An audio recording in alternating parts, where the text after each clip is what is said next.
আমার সবচেয়ে কাছের বন্ধু বলা যায় আমার বড় ভাইকে, আর আমার বাবা মাকেও লিখেছি। আসলে আমি এর আগে কখনো চিঠি লিখিনি, বাট এটাই আমি ফার্স্ট টাইম লিখছি। খুবই মানে একটা নস্টালজিয়া টাইপ কাজ করছে যে সেই 90s-এর জমানায় যেরকম চিঠি পাঠানো হতো, আবার এত বছর পরে 2026 সালে এসে আমরা চিঠি লিখছি। অ্যান্ড এখানে অনেককে দেখছি সবাই সবাইকে চিঠি লিখছে। সো এটা আসলে একটা অন্যরকম ফিলিংস। আমরা এরকম সুযোগ সচরাচর হয় না, আর সময়ও এরকম হয় না যে বন্ধুকে চিঠি লিখবো বা এরকম চিন্তাও আসে না।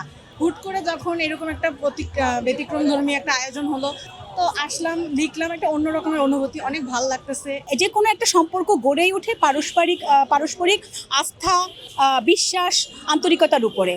তো এই আন্তরিকতাটা কিন্তু অবশ্যই চিঠি লেখার মাধ্যমে বাড়বে। শুধু মোবাইলে টেক্সট করার মাধ্যমে যে আমেজটা পাওয়া যায় না, চিঠি লিখতে গেলে কাগজ কলম নিয়ে বসতে হবে, চিন্তা করতে হবে, হাতে লিখতে হবে, অনেক কিছু মনের মধ্যে কাজ করবে। এই সব কিছুর পরেই একটা চিঠি লেখা হবে। তো কাজেই যাকে বা যিনি লিখছেন তিনি অবশ্যই তার কাছে বিশেষ কেউ একজন হতে পারেন, তিনি পরিবারের সদস্য হতে পারেন, বন্ধু হতে পারেন, অন্য যে কোনো সম্পর্কের কেউ। আজকে আসলে 30শে জুলাই বিশ্ব আন্তর্জাতিক বন্ধুত্ব দিবস। এই বন্ধুত্ব দিবসের আসলে বন্ধুত্বের গাঢ়ত্ব, বন্ধুত্বের যে বন্ডিং, এটা কিন্তু একদিনের না, এটা চিরস্থায়ী।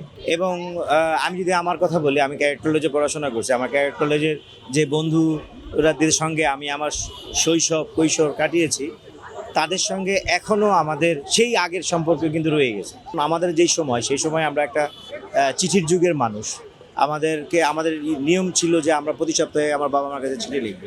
আমার বাবা 5 বছর আগে মারা গেছেন, কিন্তু আমি কিন্তু এখনও চিঠিগুলো দেখে আমার কাছে মনে হয় যে আবেগ কী জিনিস, বাবার সান্নিধ্য আমি অনুভব করি।